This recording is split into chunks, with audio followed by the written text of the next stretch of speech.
Benalcázar se encuentra con nosotros en nuestros estudios. Él fue presidente de la FES en su momento, presidente de la Unión Nacional de Educadores, alcalde, diputado del Congreso del Ecuador, alcalde de Pastaza y asambleísta de Pastaza. Hoy está caminando hacia la prefectura, entiendo que con acuerdos, con diálogos con diferentes sectores ciudadanos para un poco granjearse la voluntad del voto popular, en primero las primarias, luego entiendo que para ya el propio proceso electoral. Pero antes de eso, estimado Raúl, y de entrar de lleno en el tema político, un poco desde la coyuntura, sobre el tema del magisterio, ¿cómo le vas analizando cuando los maestros han venido reclamando permanentemente por el tema de incremento salarial y no se les está parando bola por el Estado ecuatoriano, por el gobierno nacional?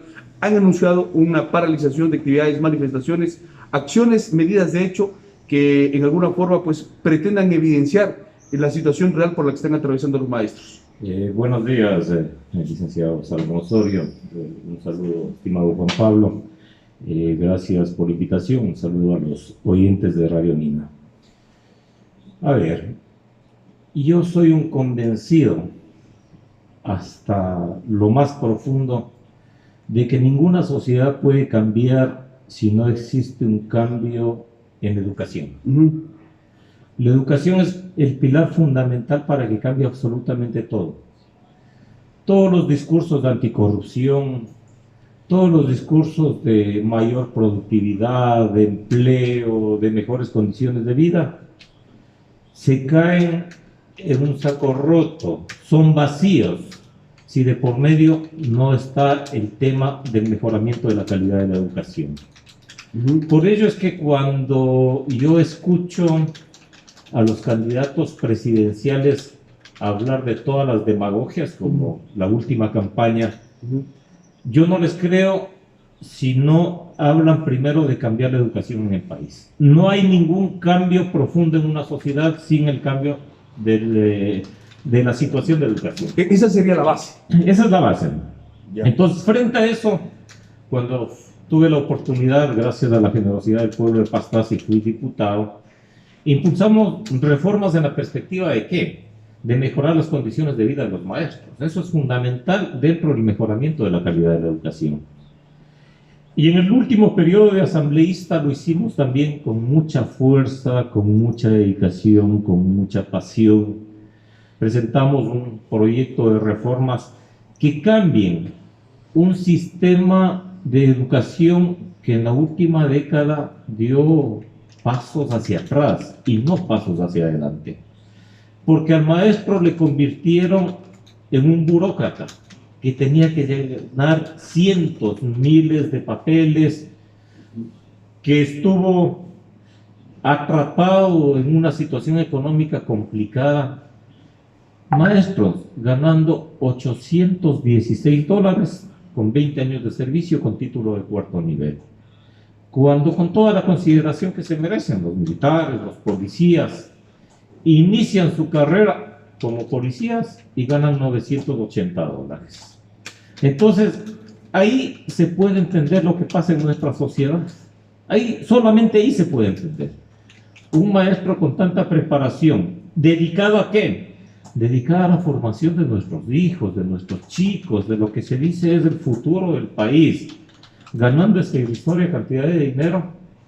Maestros que para capacitarse tienen que pagar de sus propios recursos. Hacerse préstamos. Sí. Maestros que en la pandemia, como tenían que dar teleeducación, tenían que comprarse sus propios equipos, pagarse su propio internet.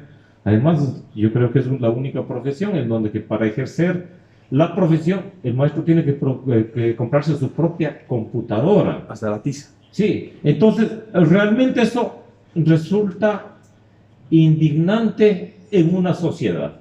Entonces, frente a eso, ¿qué dijimos? Hay que hacer algunos cambios. Y se plantearon cambios profundos. Yo creo que la ley se logró un cambio del 80% de lo que era la ley anterior. Y entre ellos, el tema económico. No podíamos dejar de lado el tema económico.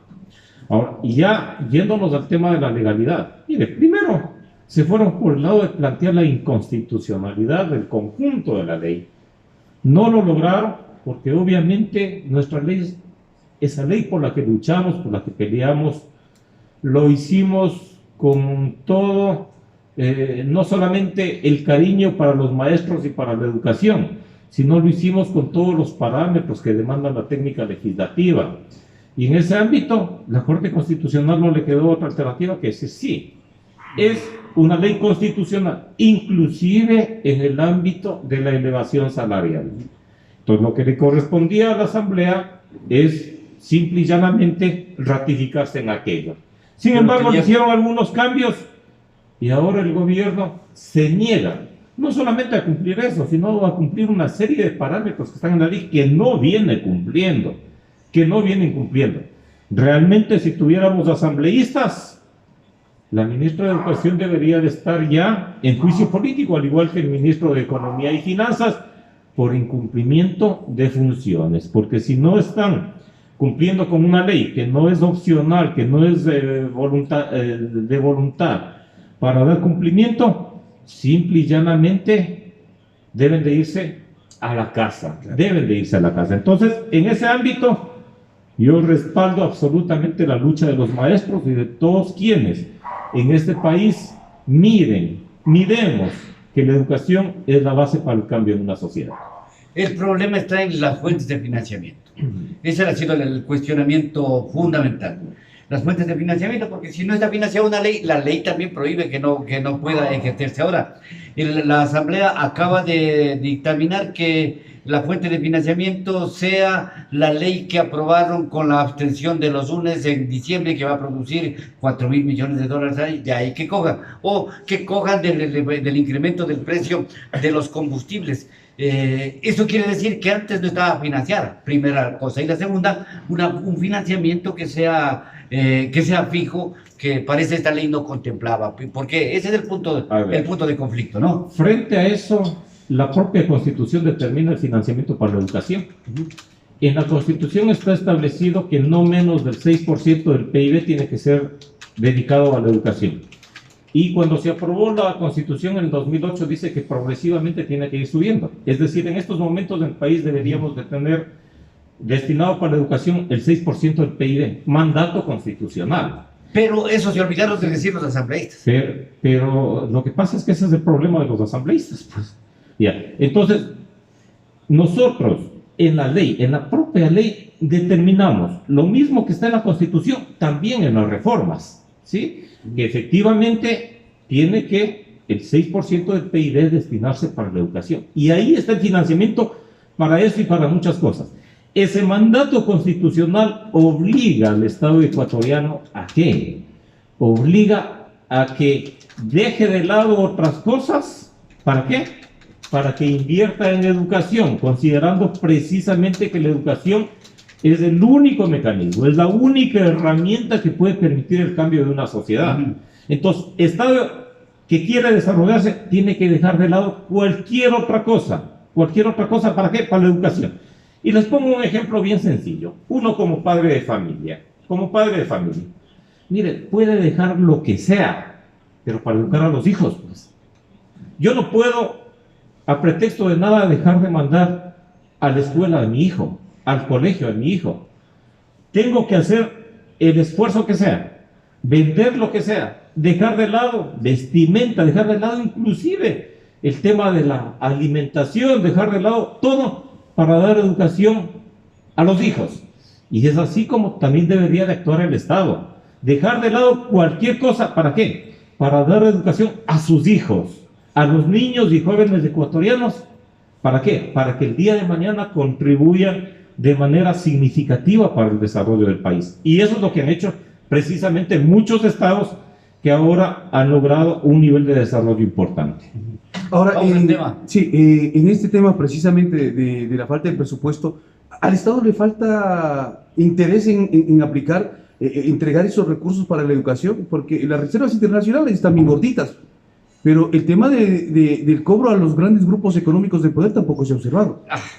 Ahí nos metemos en otro galimatías, Claro. en otro Entonces, para poder financiar. 4.000 millones de dólares les perdonó el gobierno de Lenín Moreno a los evasores de impuestos, solamente por los intereses. ¿Ah? Sí. Entonces, si nos metemos a esa discusión, vamos a también llegar a un callejón sin salida. ¿no? Pero claro, el gobierno Porque los debía... argumentos son obvios. Claro. Lo que dice Raúl, hay que destinar el presupuesto para la educación, pero no está en el presupuesto para la educación eso. No estuvo contemplado. Ahora hay que hacerlo. Claro, presión desde el legislativo, presión desde las organizaciones sociales, pero eso, no, es difícil.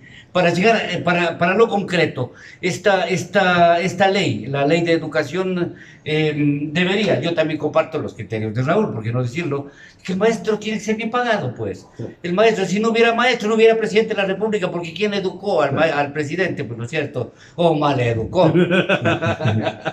Bueno, digo nomás, ¿no es cierto? Pero quisiéramos ir al grano un poquito. Vamos, ahora...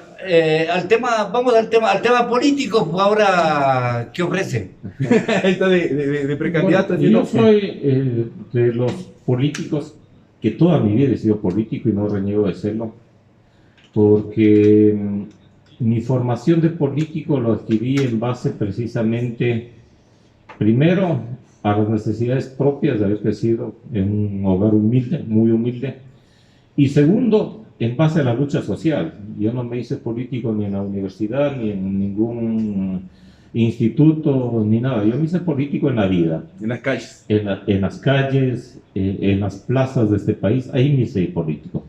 Entonces, dentro de mi accionar como político, no está el tema demagógico. Jamás ha estado el tema demagógico. Solamente por poner un ejemplo. La última campaña electoral para asambleísta, ¿qué le ofrecí yo al pueblo de Pastaza?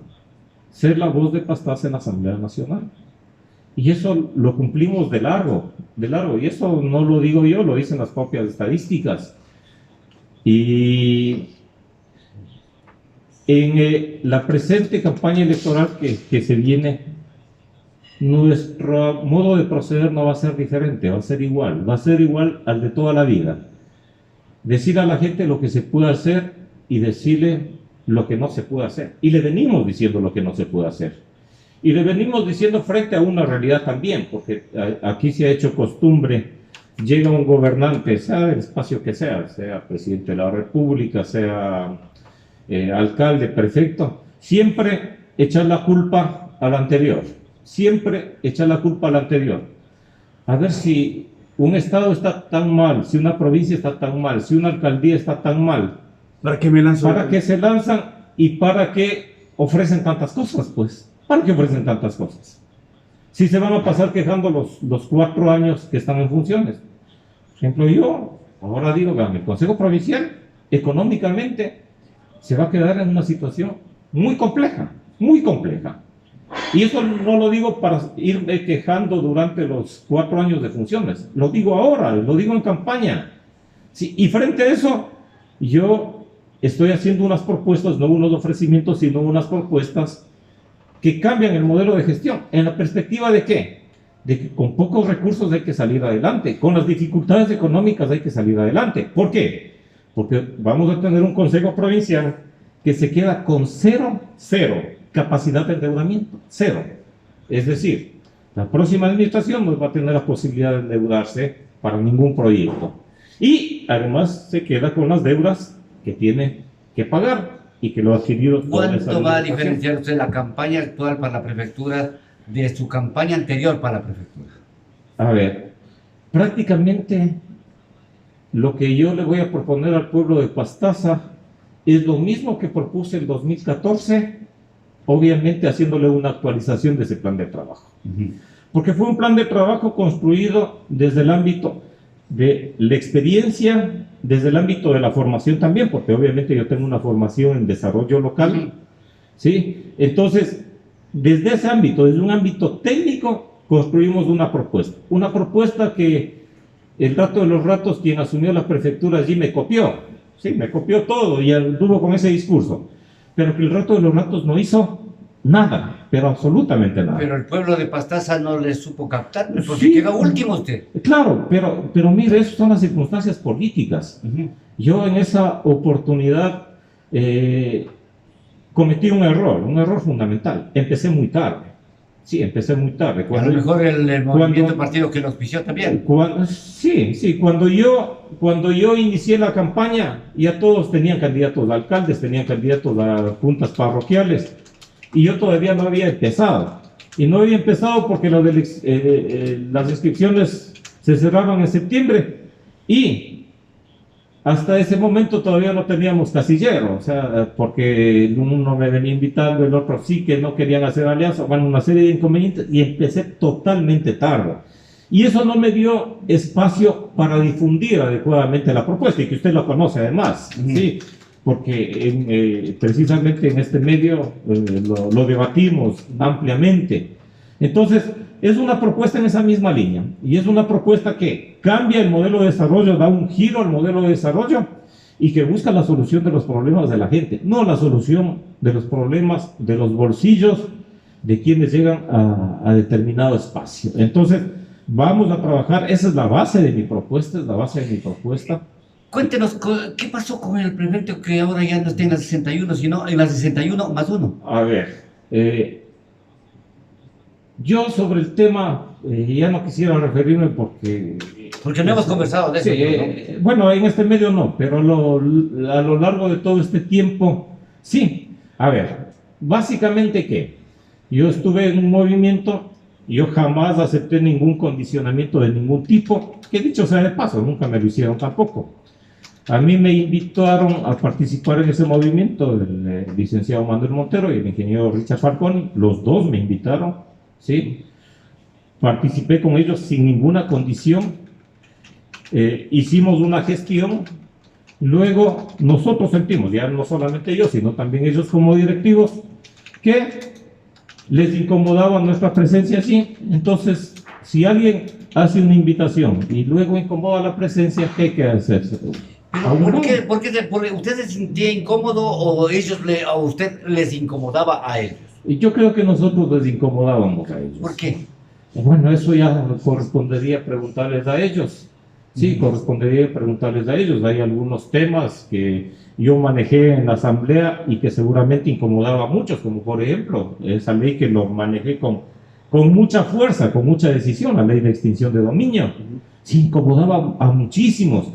Allí ustedes no se imaginan la cantidad de presiones que tuve a nivel nacional, de todo lado, y que a la final terminaron ¿qué? Echando al tacho de la basura esa ley que inicialmente con fuerza, con mucha decisión logramos que se apruebe, pero que luego buscaron los caminos para echarle abajo, y si bien es cierto le dejaron aprobado, pero le dejaron aprobado una ley totalmente inservible, sí, inservible, que le cambiaron en las cuestiones fundamentales y que para mí era un instrumento expedito para la lucha en contra de la corrupción, porque, a ver, yo siempre digo, en el tema de la corrupción y en todo el tema del delito, que ahora vemos, todo el tema delictivo en el país, no se trata únicamente de meter a la cárcel a la gente, porque estamos viendo de qué, de que llegan a la cárcel y desde ahí tienen una vida de primera, y desde ahí siguen dominando el ámbito delictivo.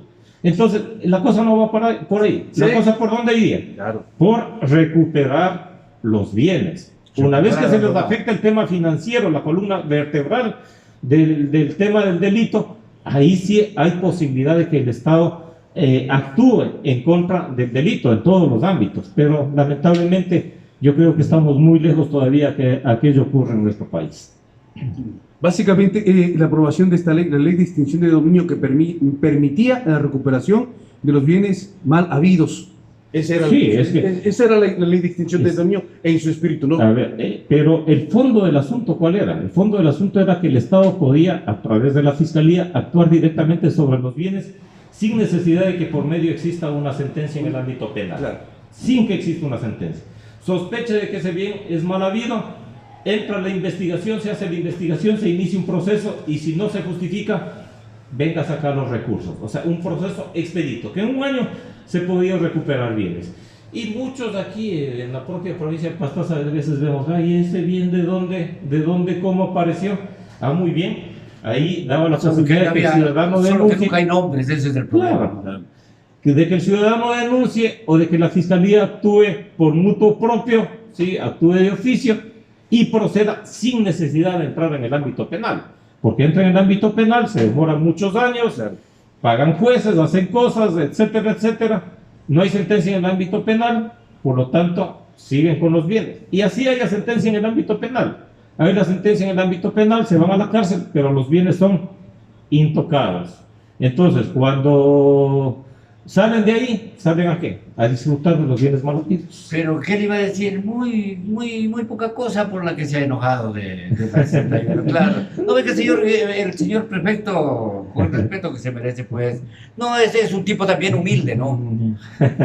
Bueno, ya eso queda para el análisis de cada ciudadano. Yo realmente, y les digo con absoluta sinceridad, yo creo que el referirse a todo el tema de la administración de la persona a quien nos estamos refiriendo es perder el tiempo frente a tantos problemas que tiene la provincia y que yo creo que hay que darle soluciones. No, más bien las cosas a través de los hechos y los hechos a través de las personas. Esto es un precepto del periodismo, de la teoría de la comunicación, ¿no? Porque si no se identifica, mire usted aquí sobre la lucha contra la corrupción, el tema arroz verde, aquí hay los responsables. Ahora el tema ¿cómo se llama? Del señor Alex Saab, por ejemplo, que está en los Estados Unidos. El tema del señor Poli, ese es un tema latente. Es con nombres, el momento en que no hay nombres, pero pues miren, dicen, me están pero calumniando. miren lo que ocurre precisamente sobre esos casos.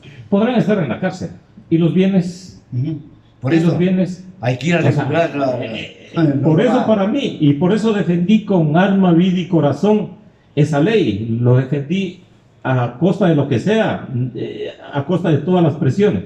Porque para mí, el tema de que alguien se vaya a la cárcel, se va a la cárcel. Y además, como tienen sus prebendas, van a la cárcel esa que es hotel. La 4. Sí, a la cárcel 4, que es un hotel. Y los bienes, el Estado nunca recupera. Entonces yo creo que las cosas fundamentalmente pasan por ahí, pero lamentablemente, como digo, creo que estamos lejos todavía de aquello. Ahora, dentro del trabajo político que se ha venido desarrollando para ir fortaleciéndose, este partido, ustedes fueron invitados, ¿no? A ver, el movimiento político. Con los movimientos y partidos que conversamos, todos nos invitaron. ¿Ya? Todos nos invitaron. En ninguno nosotros quisimos meternos por la ventana. Cuando conversamos con Izquierda Democrática, yo fui invitado desde la oficina de Javier Hervas a tener una conversación con Javier Hervas, ¿sí? Una conversación con él. Cuando fuimos donde él nos planteó de que participemos con la Izquierda Democrática, y en esa reunión yo le dije al señor Hervas, le dije, voy a pensar, y una vez que tomemos una decisión, le comunicaremos. Jamás nosotros quisimos meternos por la ventana a ningún lado. Luego tuvimos la generosa invitación de la lista 62, que también nos invitaron. Nos sentamos a conversar, ninguna condición de por medio, ni siquiera en el ámbito de las candidaturas, y ahí estamos caminando. A ver, hay una participación ciudadana. El señor Gonzalo Medina desea participar. Tenga la bondad de hacerlo. Buenos días. Buenos días, licenciado Salomón Osorio. Gracias por la oportunidad que me da.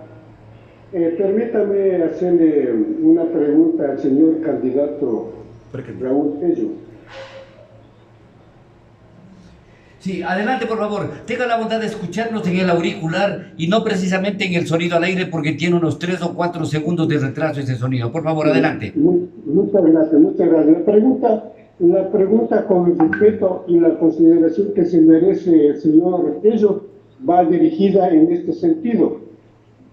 Cuando el señor Tello era asambleísta, alguna vez fue a la Contraloría a averiguar sobre las denuncias que hizo la señora viceprefecta, cuando en un audio publicado en los medios de comunicación de Puyo decía que a ella le había cumplido como cierta cantidad de dinero para que asume la prefectura. Una. La otra pregunta que le hago al señor Tello. ¿Quién integró la bancada de Integración Nacional en la Asamblea? El señor Azuero está unido con $2 millones, creo. Y el señor Tello le preguntaron en Ecuavisa sobre unos negociados del hospital. Y la tercera pregunta, hoy quiere ser veto para taparle al señor de Julio Guevara. Muchas gracias y buenos días. A ver, sobre las tres cosas. A ver, gracias Gonzalo. Lamentablemente se entrecortó un poquillo la llamada de su última pregunta, pero todo está bien. Gracias. A ver, sobre la primera pregunta, cuando se conocieron esos audios de esas conversaciones, yo ya no era asambleísta. Entonces, mal podría haber actuado sobre eso. Pero además de eso, miren, en esos audios se habla de un delito. Y sobre un delito, la Asamblea no tiene nada que hacer. ¿A quién le corresponde? Es a la Fiscalía. Y obviamente en el momento en que se produjo el delito, la persona que tenía conocimiento de aquello tenía que ir y presentar en la Fiscalía. Ni siquiera en los medios de comunicación, en la Fiscalía. Sí, porque a la Fiscalía le corresponde hacer la investigación del delito. Sobre lo segundo, el señor Azuero, realmente en ese tema yo siempre di la cara. Y siempre di la cara porque jamás van a encontrar una sola pizca, ni la más mínima, ni siquiera una conversación mía referente a ese negocio. Y yo he sido el único político en este país, el único político que públicamente, en Asamblea Nacional, públicamente, en los medios de comunicación nacional, y ahora lo vuelvo a decir aquí, y estoy a las órdenes inclusive de este medio de comunicación, que cuando se me quiera hacer una prueba con el detector de mentiras, la prueba del polígrafo, estoy dispuesto, y no para que me pregunten por los montos de ese negociado, sino para que me pregunten a ver si me he beneficiado con un solo centavo de ese negociado, con un solo centavo. Entonces yo no tengo absolutamente nada que esconder, absolutamente nada que esconder. Y sepan, y pueden también, porque ahora ya el expediente es público, el señor que hizo la pregunta puede acercarse a la Fiscalía y puede pedir todo el expediente. Y puede revisar en ese expediente si es que hay una mención a Raúl Tello en las conversaciones y cosas de ese negociado. Y puede ratificar ahí que cuando yo me fui a dar mi versión voluntaria en la Fiscalía, yo lo único que dije, señores, yo no sé absolutamente nada, porque yo no sabía absolutamente nada de ese negociado. Así que lo puede hacer, y lo puede hacer porque ya la documentación es pública y está ahí. Pueden acceder y pueden ver todo. Y frente a lo tercero, miren, uno cuando se asume una función hay que ir a cumplir lo que determina la ley. Yo como prefecto yo no puedo tapar a nadie.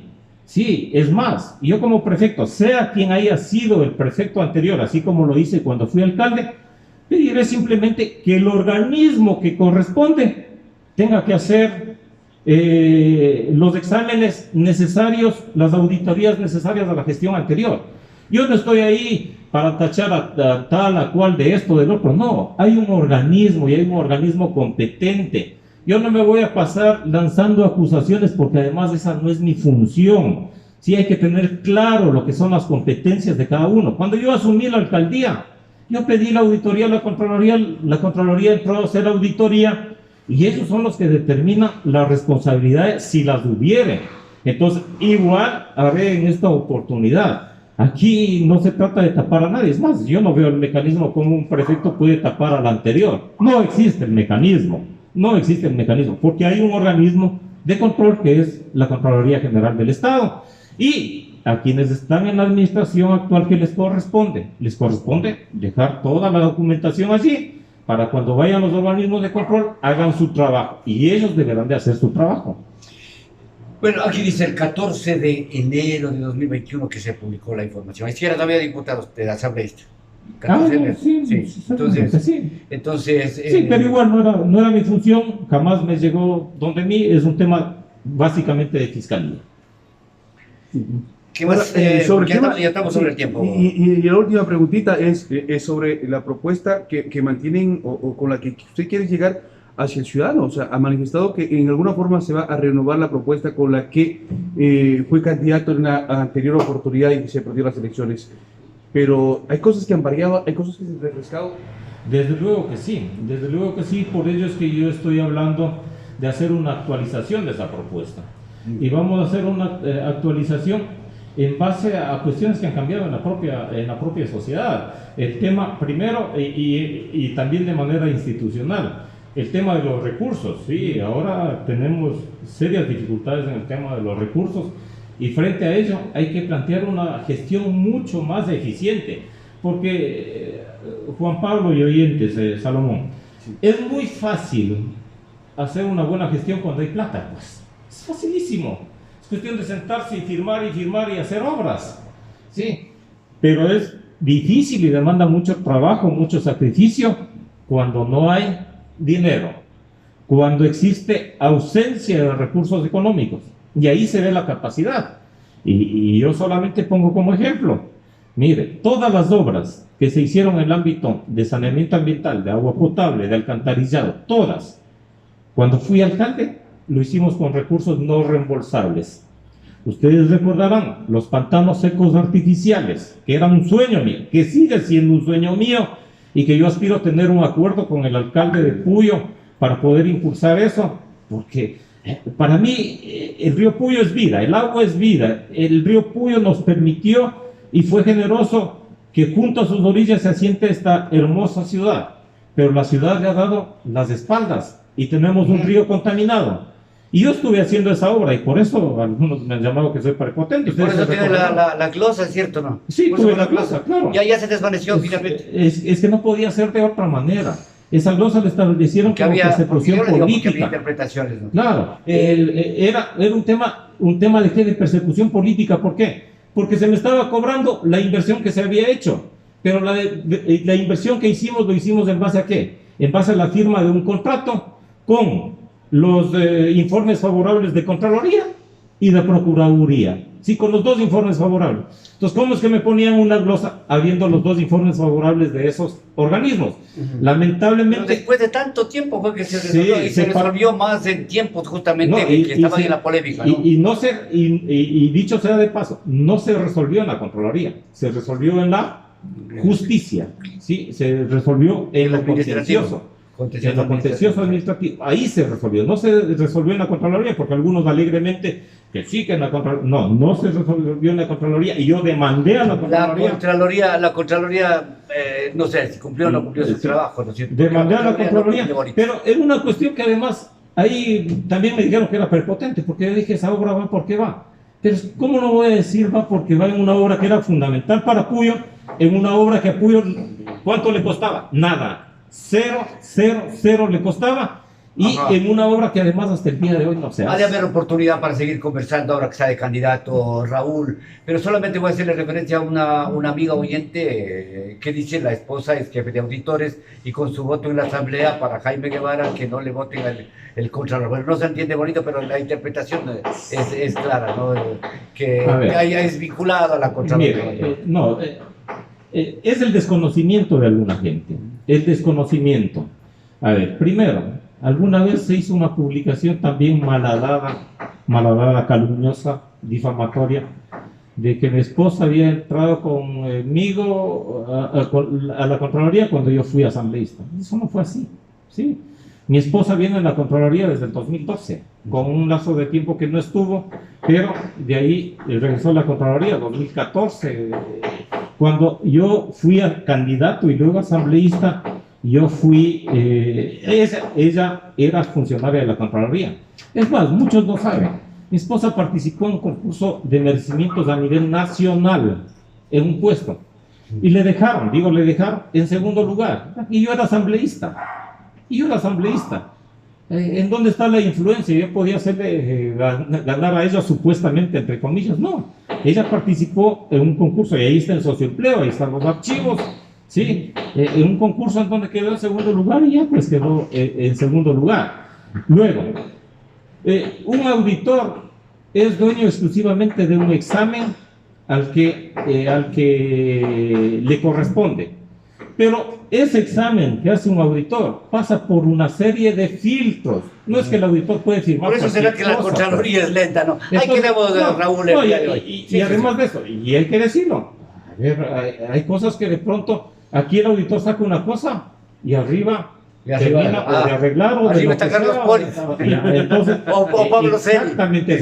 Entonces, un auditor no puede acomodar las cosas No hace verano ya. a nadie. Es más, en el caso de mi esposa, al tener conflicto de intereses con una institución, por ejemplo con el Consejo Provincial, ella no puede entrar a auditar ahí.